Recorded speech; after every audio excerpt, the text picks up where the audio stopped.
The live TV, सच सबसे आगे। नमस्कार, मैं हूं रंजीत झा और आप देख रहे हैं द लाइव टीवी। लोकसभा चुनाव में बीजेपी पूरी ताकत लगा रही है कि कैसे अब की बार 400 पार का नारा सच साबित हो जाए, और इसके लिए उनके कार्यकर्ता हर वो हथकंडा अपना रहे हैं जो अवैध है। तमिलनाडु में कमल खिलाने की जिद में बीजेपी कार्यकर्ता इस वक्त गिरफ्तार हो गया है।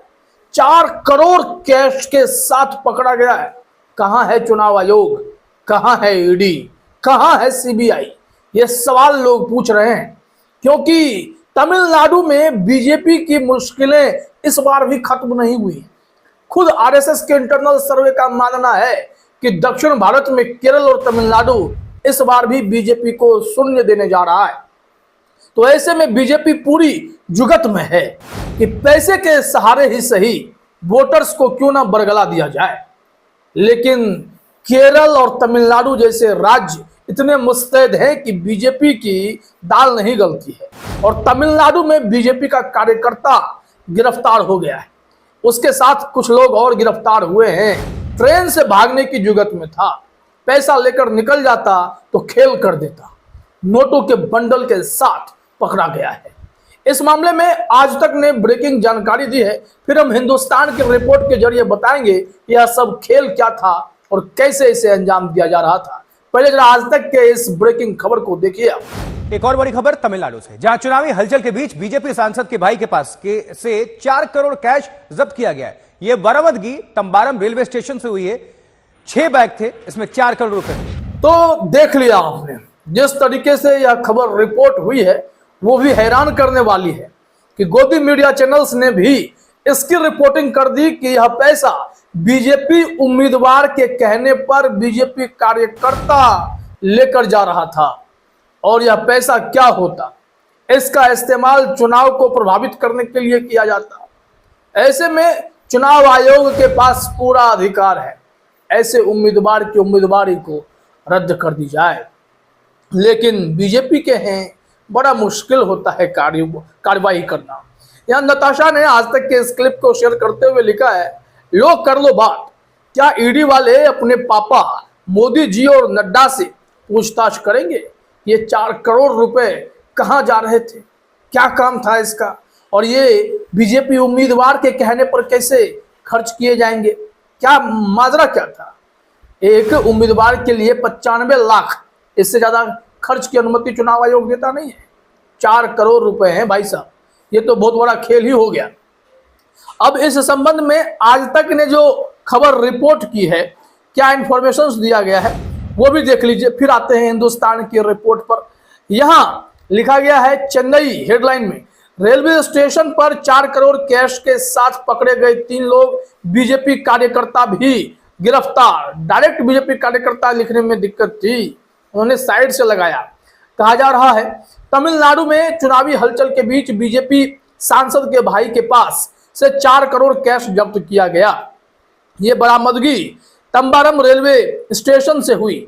6 बैग में 4 करोड़ रुपए मिले। अधिकारियों के मुताबिक बीजेपी कार्यकर्ता सतीश ने माना कि पैसा तिरुनेलवेली से बीजेपी उम्मीदवार के कहने पर ला रहे थे।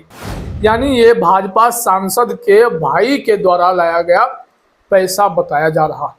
अपने आप में बहुत ही गंभीर खबर है कि किसी के कहने पर बीजेपी का कार्यकर्ता इतना बड़ा पैसा का बंडल लेकर चल पड़ता है। और जब पकड़ा गया तो सारे भेद एक एक करके खुलने शुरू हो गए। अब आइए जरा हिंदुस्तान की भी रिपोर्ट देखें कि बीजेपी लोकसभा चुनाव में 400 पार का नारा दे रही है, और इधर खेल इनका पैसों के जरिए हो रहा है।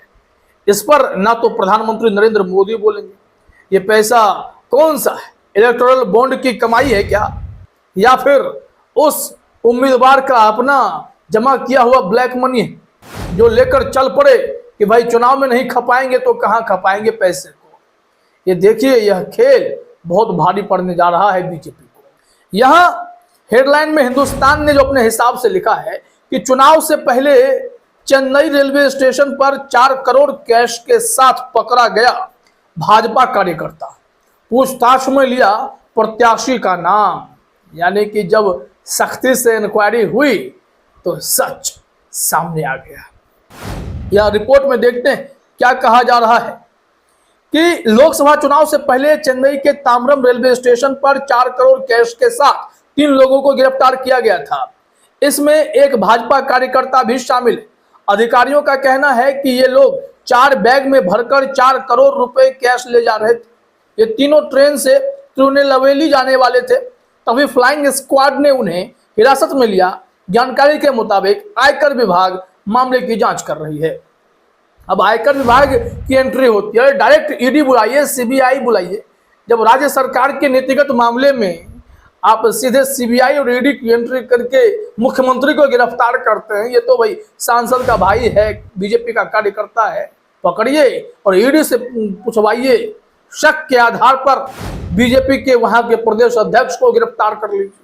उससे मन न भरे तो राष्ट्रीय अध्यक्ष जेपी नड्डा को गिरफ्तार कर लीजिए। कार्रवाई तो होनी चाहिए, दिखनी चाहिए।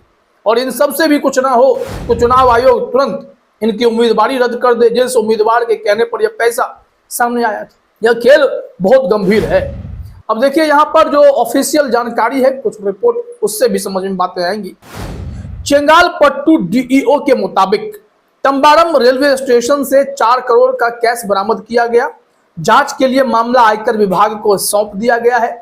आचार संहिता के प्रतिबंधों के मुताबिक यह रकम 10 लाख से ज्यादा है।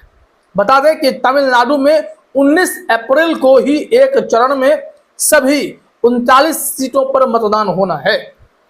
इससे पहले इतनी बड़ी मात्रा में कैश बरामद किया जाना एक गंभीर घटना मानी जा रही है। अब रिपोर्ट के मुताबिक क्या जानकारी है वो भी लगे हाथ देख ही लेते हैं, क्योंकि ये फ्लाइंग स्क्वाड ने एक्शन लिया है। और ऐसे में अब बीजेपी के उस सांसद या फिर उम्मीदवार की मुश्किलें बढ़ सकती हैं, क्योंकि सीधे तौर पर कार्यकर्ता ने उनका नाम लिया है। कहा जा रहा है कि रिपोर्ट के मुताबिक तमिलनाडु फ्लाइंग स्क्वाड को गुप्त जानकारी मिली थी कि बड़ी मात्रा में कैश ले जाया जा रहा है। इसके बाद रात में करीब 9 बजे टीम ने रेलवे स्टेशन पर तलाशी अभियान शुरू कर दिया। सेकंड एसी कोच के पास 3 लोगों के पास से बैग में कैश बरामद किया गया। अब यहां से खेल समझिए। गुप्त सूचना इसलिए मिल भी गई क्योंकि राज्य तमिलनाडु है। राज्य केरल भी होता तो वहां भी मिल जाता। यहाँ गैर भाजपा शासित सरकारें जहां काम कर रही हैं, वहां पर बीजेपी के लिए काम करना थोड़ा मुश्किल होता है। इस वजह से कार्रवाई उस अंदाज में होती है कि भाई विपक्ष की सरकारों को ही परेशान करो, जांच एजेंसियों को सीधे मुख्यमंत्री के गिरबान पकड़ने के लिए भेजो, ताकि वहां पर काम करने में थोड़ी भाजपाइयों को आसानी हो जाए। लेकिन तमिलनाडु वाले रुकते नहीं हैं, ना ही केरल वाले रुकते। मैं बार बार इन 2 राज्यों का नाम इसलिए ले रहा हूं क्योंकि बीजेपी यहाँ सपना देखती है कि काश कमल खिल जाए। प्रधानमंत्री नरेंद्र मोदी ने खूब ताकत झोंकी है, विवादों को जन्म दिया है, कच्चा तीवू का मामला उठाया गया है। और वहां पर भी चाहे तमिलनाडु हो या केरल हो, जांच एजेंसियों का प्रकोप फैलाया गया है। इन सब के बावजूद वहां की जनता टस से मस नहीं हो रही है। हाँ, जो गोदी मीडिया चैनल्स के सर्वे हैं उसमें कहा जा रहा है कि इस बार कमल खिल सकता है वहां पर। लेकिन संघ का मानना है कि भाई बीजेपी 200 पार कर जाए वही बहुत है। 180-200 के बीच बीजेपी सिमटने वाली है, बहुमत से दूर रहेगी। सत्ता में आना आसान नहीं है, लेकिन सर्वे के जरिए माहौल बनाने की जो परंपरा बीजेपी ने शुरू की है उसका क्या करें। वो देश भर में माहौल बनाती रहती है। भाई आएगा तो मोदी, अब की बार 400 पार। लेकिन कार्यकर्ताओं और उम्मीदवारों का कितना भयंकर विरोध हो रहा है। जनता विरोध कर रही है बीजेपी के इन कार्यकर्ता नेताओं की। नोट के साथ पकड़े जा रहे हैं, तब भी इन्हें लगता है 400 पर। कमाल है। फिलहाल इस वीडियो में इतना ही। आप सभी का हमसे जुड़ने के लिए बहुत बहुत धन्यवाद। द लाइव टीवी, सच सबसे आगे।